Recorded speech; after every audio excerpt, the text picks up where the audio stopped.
Y esta es la condenación, que la luz vino al mundo, y los hombres amaron más las tinieblas que la luz, porque sus obras eran malas. Pueden sentarse, sean tan amables. Se dice que un afro iba por una calle en los Estados Unidos y escuchó cantar canciones a Dios. Entonces él dijo: voy a entrar para participar del culto. Y sucedió que cuando llegó a la puerta del templo le dijeron: los afros no tienen entrada en esta iglesia. Dice que el hermano afro o amigo quería oír la palabra. Entonces, al ver que no lo dejaron entrar, se sentó en el andén del frente a escuchar, porque a él lo que le importaba era oír la palabra de Dios. Estando ahí sentado, pasó un hombre muy elegante y le dijo: ¿usted qué hace aquí? Y él dijo: vine al culto, pero no me dejaron entrar por el color de mi piel. Entonces el caballero le dijo: no te preocupes, ellos dicen que yo soy su Dios y a mí tampoco me han dejado entrar.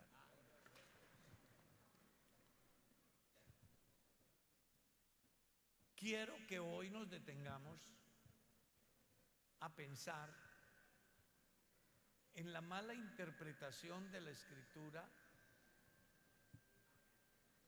puesto que algunos dan por sentado que Dios desde la eternidad decidió quién se salva y quién se condena. Y de ahí han salido dos escuelas muy importantes, unos que se llaman la predestinación directa y otro que se llama la predestinación condicional. Los señores de la predestinación directa creen que Dios en la eternidad pasada definió la eternidad del hombre, sea para salvación o sea para condenación. Hay varias corrientes ahí, como es el russellismo, como son los seguidores de Joseph Smith, como los seguidores de Elena de White, como el calvinismo, como un grupo que se levantó en Centroamérica y que vino a Colombia y quiso hacer un nido muy importante que lo llamaban Creciendo en Gracia.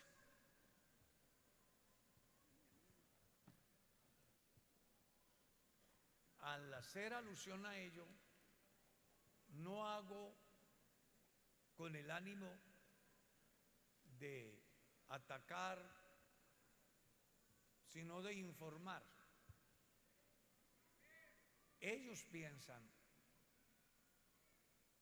que Dios decidió desde la eternidad pasada la salvación o la condenación. Dentro de esa escuela hay algunos pentecostales que dicen: a lo mejor Dios no lo tiene para salvación. No sé si ustedes han escuchado eso. Y hasta lo justifican con la Biblia. Muchos son los llamados. Yo tendí un caso, una hermana en la iglesia, que después de muchos años le pregunté: ¿qué hay de su marido? Me dijo: yo ya no oro por él. ¿Y por qué? Me dijo: porque yo he llegado a pensar que no está en el plan de salvación. Yo he llegado a la conclusión de que él es un llamado, pero no un escogido. Entonces, cuando una persona piensa así, está matriculado con la escuela de la predestinación directa. Que eso equivale a que Dios, ¿qué? Discrimina, hace acepción de personas.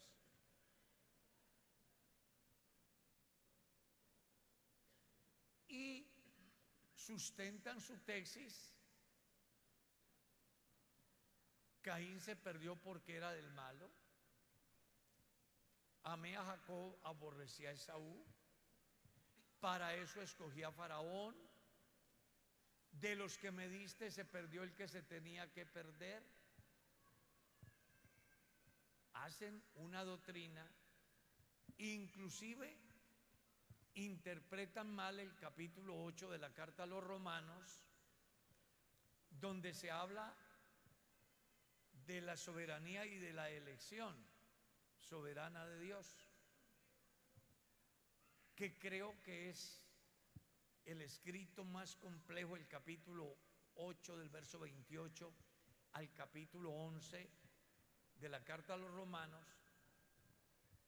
Pienso yo, desde mi pequeño conocimiento, que a ese pasaje se refería Pedro cuando dijo: nuestro amado hermano Pablo tiene unos escritos que son muy difíciles de entender, los cuales tuercen los indoctos, como también las otras escrituras. ¿Ve? Pero los que interpretan a Romanos capítulo 8 al 11 de esa manera directa, desconocen desde el primer capítulo hasta el último capítulo de la carta a los Romanos, porque la carta a los Romanos es un mensaje que va dirigido a dos pueblos, uno que es judío y otro que es gentil. El capítulo 1, el verso 16 dice: el evangelio es el poder de Dios para salvación a todo aquel que cree, al judío primeramente y también ¿a quién? Al griego.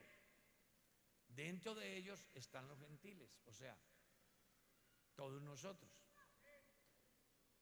Entonces, cuando se desconectan y llegan al capítulo 8, 9, 10 y 11, cuando usted lea la Biblia,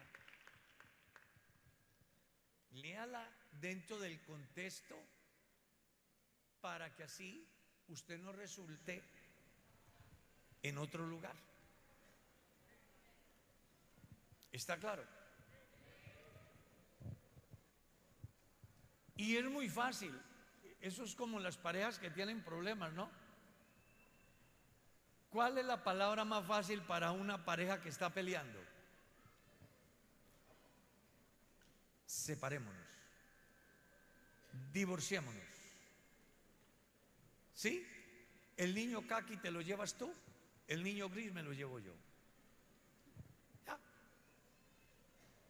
Entonces, así ocurre en la interpretación de la Biblia. Leen Padre, leen Hijo, leen Espíritu Santo, ya está la Trinidad.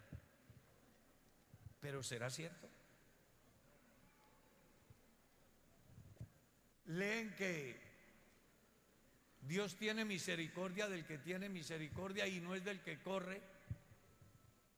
Entonces dicen, ahí está. Pero se les olvida todo el contexto de la Biblia, que deja ver, uno, que la voluntad de Dios es que todos los hombres sean salvos. ¿Cuántos? ¿Cuántos? Todos. Porque la gracia de Dios se ha manifestado para salvar a unos hombres. ¿A cuántos? Porque la voluntad de Dios es que todos los hombres, porque Dios no envió a su Hijo al mundo para condenar al mundo, sino para que el mundo ¿qué? Porque de tal manera amó Dios al. Entonces, Vamos a tratar, porque busco con esta enseñanza que terminada los que están conmigo aquí puedan entender que el plan de Dios es para salvación a todos.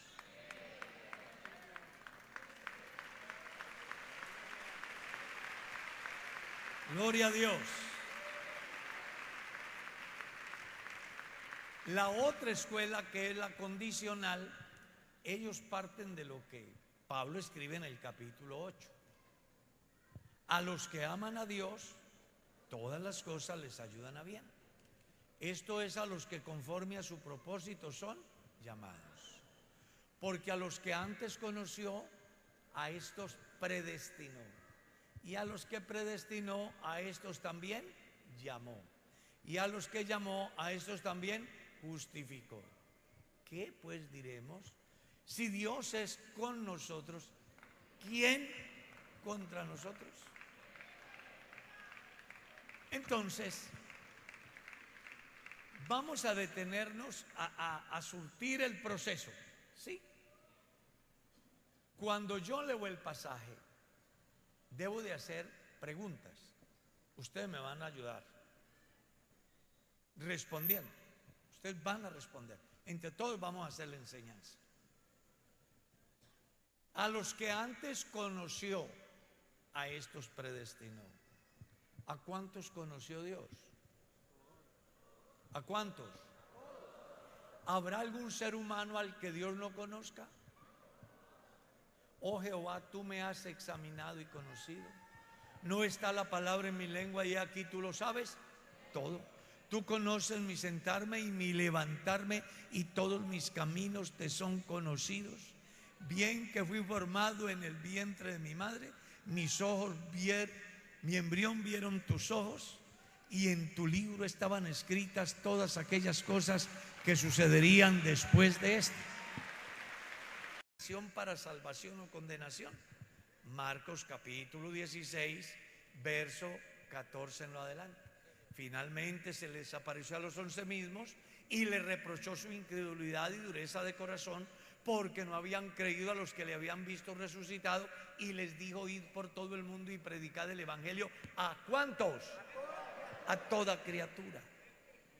El que crea el evangelio y se bautice será. El que no crea será. Entonces, Dios ofrece en bandeja de plata la salvación ¿a cuántos? Pero esos todos que lo escuchan deben de tener la capacidad de establecer la diferencia para tomar la decisión que bien le parezca. Ahí es donde se define la predestinación para salvación o condenación. Yo escucho, yo decido, porque yo soy diferente a una gallina, a un perro, a una lombriz. Los seres vivos, aparte del hombre, actúan por instinto. Nosotros actuamos por conocimiento. Yo he colocado, cuando he dado esta conferencia, muchas veces un ejemplo. He dicho: ¿han visto una perrita que hasta moñito le colocan? Hermosísima. Y la dejan salir a la calle y la encuentran apareada con un perro sarnoso, esqueletudo, horrible de feo. ¿Por qué la perrita se apareó con él? ¿Porque actúa por conocimiento o por instinto? Pero ahorita usted sale allá a la calle, señorita o caballero, y encuentra a un hombre o a una mujer con un cartel que dice aquí: enfermo de VIH terminal, quiero una novia o quiero un novio. ¿Quién se le apunta? ¿Quién se le apunta? Yo quiero escuchar. ¿Quién? ¿Por qué? Porque usted actúa por conocimiento. Usted sabe lo que implica, establece la diferencia y entonces toma la decisión. quiero darle la bienvenida a todos los amigos que están acá y decirles que están predestinados para la salvación. Todos. ¿Está claro? Todos. ¿Qué pasa para que esa salvación se dé? Esté en mis manos. Lo que se necesitaba para la salvación del mundo ya fue hecho. ¿Cómo es que dice Primera de Juan capítulo 2? Jesucristo es la propiciación por nuestros pecados. ¿Cuáles? Los de los cristianos. Y no solamente por los nuestros, sino por quién. Por los de todo el mundo. Los de todo el mundo. Siendo así, entonces, ¿por qué se condena a la gente? Léalo en el verso 19 de esa gente. Dios no hizo muñecos. Dios hizo gente ¿qué? Inteligente. Léalo en el capítulo 2 del libro del Génesis. Y puso Dios al hombre en el huerto y le mandó diciendo: de todos los frutos que producen los árboles del huerto, ustedes pueden comer, pero del fruto que produce el árbol de la ciencia del bien y del mal, no vayan a comer, porque el día que de él coman, van a morir. A mí me encanta Dios así. Yo no me imagino a un Dios que me imponga. Y no me gusta que en la iglesia donde soy pastor, los creyentes sean cristianos por las reglas que les ponen. A mí me parece que lo más importante de los cristianos es que alcancen a conocer al verdadero Dios que los convence, de tal forma que no actúan por lo que les dicen, sino por lo que pasa en la vida de ellos, por el Espíritu Santo que está en ellos. Usted verá si alaba a Dios.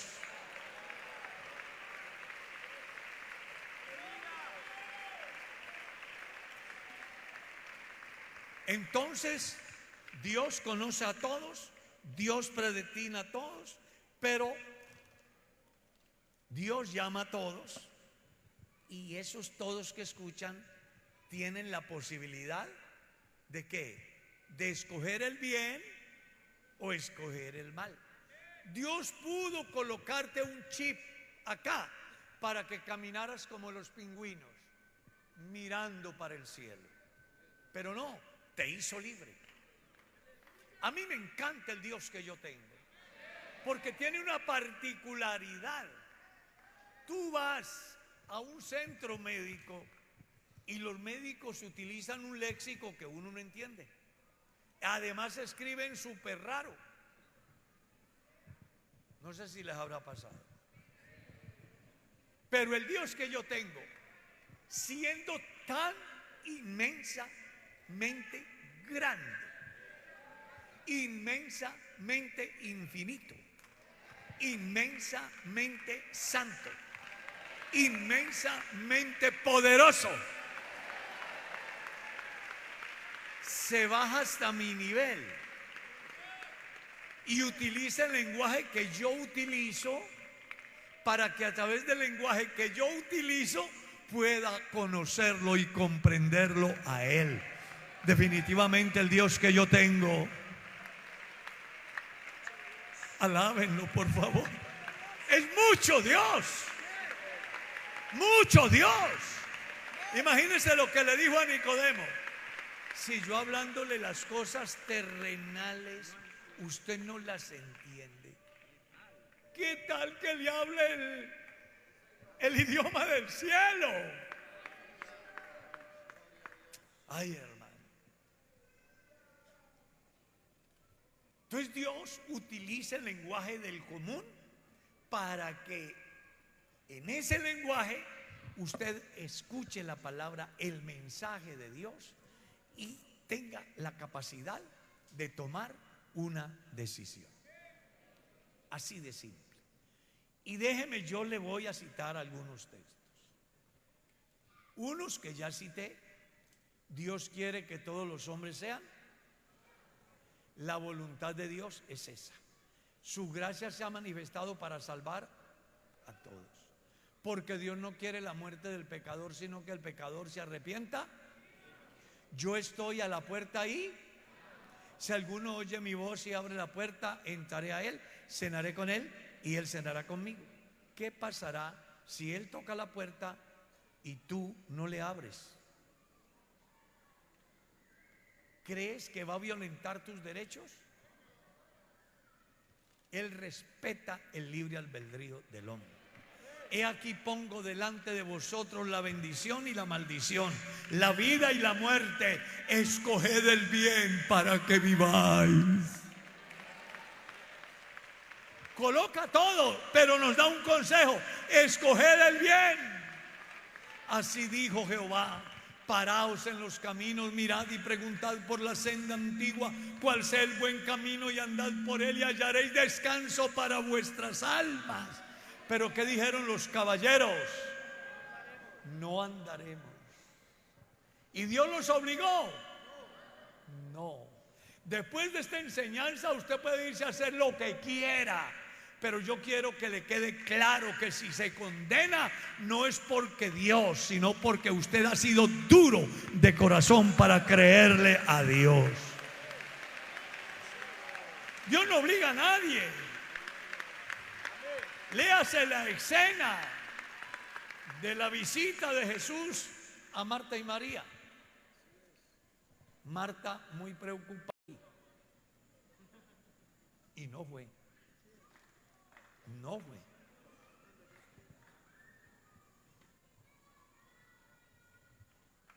Dejen tranquilo al maestro, que ya el tipo se murió. Ahora sí voy. ¿Y hasta dónde llegó Jesús? Entró a la casa, fue hasta la puerta de la aldea. Vamos a colocar condominios que tienen una portería, y para ingresar hay que pedirle permiso al señor portero, y uno tiene que saber a quién va a visitar y si sí lo autorizan para uno ingresar. Jesús llegó ¿hasta dónde? Hasta la portería. ¿Por qué no entró? Dijo: venga, estuve ahí y no les pareció, ¿para qué voy a forzarlos? Y ahora se da cuenta Marta de que el maestro está ahí, y ahora sí lo necesita, porque la gente desafortunadamente se acuerda de Dios cuando están en la mala. La gente tiene bienestar, tiene salud, tiene juventud. ¿Para qué Dios? Yo no necesito a Dios. ¿Quién dijo? La vida es para gozarla. Pero que les digan que tienen un cáncer, y ahí sí se vuelven cristianos. A mi iglesia fue un hombre ateo de toda la vida, de toda la vida. No lo digo porque a mí se me ocurra, él me lo dijo: pastor, yo he sido ateo toda la vida, pero yo necesito que me bautice porque me voy a morir. El asunto es que el hombre se perdió porque yo no lo bauticé. ¿Por qué no lo bauticé? Cosas raras que Dios hace en la vida del pastor, y que yo espero que a algunos les haya acontecido situaciones interesantes que uno no tiene explicación. Yo vi ese hombre tan mal. ¿Alguno me va a juzgar aquí? Que dije: si lo meto a esta agua fría en Bogotá, ahí se me queda. Y me puse a pensar dos cosas: mi libertad y el escándalo. Porque ahí sí aparecen los amarillistas. Titular: pastor mató a uno de sus discípulos en las aguas bautismales. Entonces Dios, digo yo, me hizo pensar: ¿por qué no llama a la fiscalía para que le den una asesoría? Cogí el teléfono, llamé. Mucho gusto, hablas con el pastor Carlos Hoyos. Necesito pedir una asesoría de parte de usted que conoce bien la ley. ¿Qué necesita, pastor? Lo que pasa es que aquí hay una persona que me está pidiendo el bautismo. Nosotros creemos en el bautismo, pero él está muy, muy grave.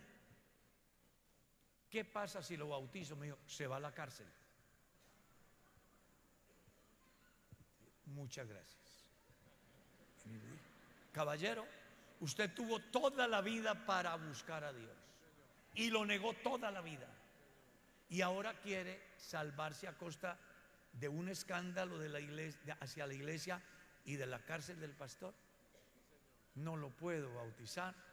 Si usted de verdad cree, dígale a Dios que le sane y se pueda bautizar. Pero hoy no lo puedo bautizar. Alguien juzga. Le faltó fe al pastor. Si se pierde esa persona, ¿qué va a pasar? Dios se la va a demandar a él. No, él tuvo toda la vida. Toda la vida. Así que no le ponga plazos a Dios, ni culpe a Dios ni a la iglesia cuando le llegue la muerte, sin convertirse, sin bautizarse, porque usted tiempo es lo que ha tenido. Hoy es el día aceptable, hoy es el día. Usted verá si lo alaba, Él está aquí.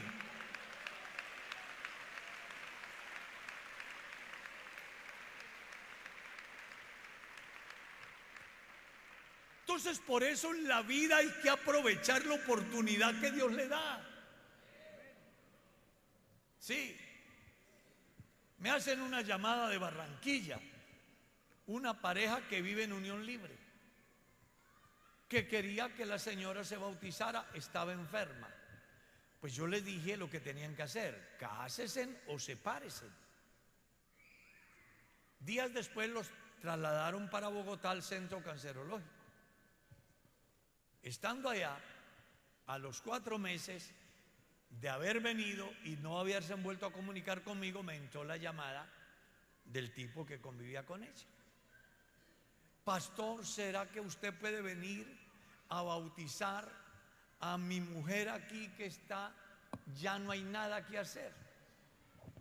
Le dije, pues hablé allá si me dejan entrar para bautizarla. Habló, no la dejaron. Le dije, pues dígale que le den permiso para que venga y se bautice. No dejaron. Pastor, ¿y qué hago? Ella y usted tuvieron toda la vida y no quiso bautizarse porque usted no quiso casarse con ella y ella no fue capaz de renunciar a usted. Entonces tuvieron la oportunidad. Dios los llamó, Dios los conoció, Dios los predestinó, Dios los llamó, pero ellos prefirieron morir en sus pecados. Si usted se muere hoy sin Cristo, no es porque Dios quiera que usted se condene. Si usted se va a los infiernos, no es porque Dios lo tenga predestinado para eso.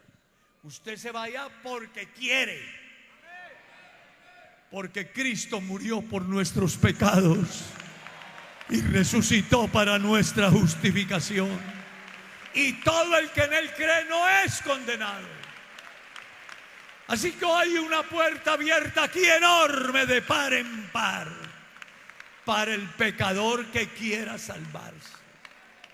Usted que está apartado, usted que se fue de los caminos de Dios. ¿Cómo es la palabra que se inventaron ahora? Hicieron un stand-by. ¿Sí será? ¿Sí será que yo voy para el cielo y hago un stand-by y me quedo ahí? No sé. Iba por el camino de Dios y entonces encontró una Y.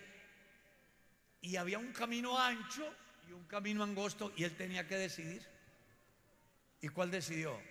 El camino ancho. No es ningún stand-by. Pero bueno. Entonces, si los seres humanos entendiéramos las oportunidades que tenemos en Dios,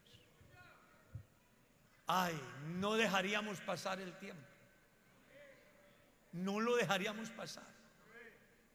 Pagaríamos el precio que tengamos que pagar. No me refiero a dinero, me refiero a vituperios, persecuciones, cualquier, inclusive el martirio, porque es que no está en juego una libra de papas o un burro o un perro o un buey. Está en juego tu salvación. Y lo único que se necesitaba para tu salvación ya está hecho. Cristo murió y resucitó. Y está aquí en esta noche para recibir a alguien que esté dispuesto a venir corriendo para decirle: yo quiero ser salvo.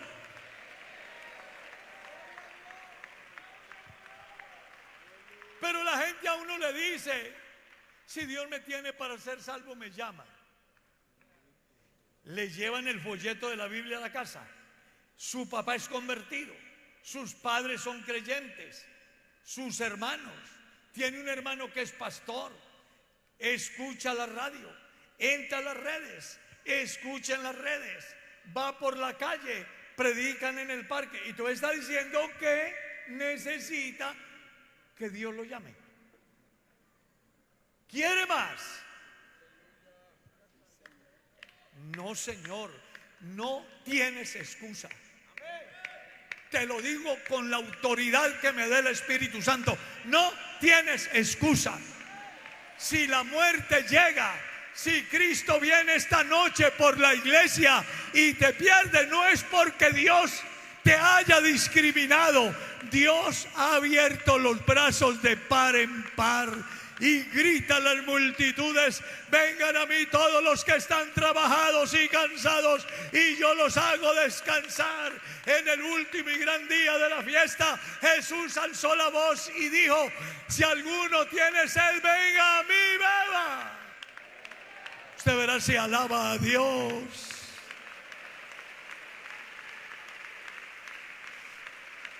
Por eso la salvación o la condenación tuya hoy está en tus manos. Te levantas de esa silla y vienes y recibes a Jesús y eres salvo. Te vas de este salón sin Cristo, te mueres y te condenas. Pero quiero decirles algo. Jehová se manifestó a mí hace ya mucho tiempo diciendo: con amor eterno te he amado, por tanto te prolongué mi misericordia. Si estás aquí no es por casualidad. Dios quiere salvarte. Dios tiene un propósito contigo. Tú tienes que decidir ya, ahora, porque el tiempo se está acabando. Y hoy es el día aceptable. Hoy es el día de salvación. ¿Te irás de aquí sin Cristo?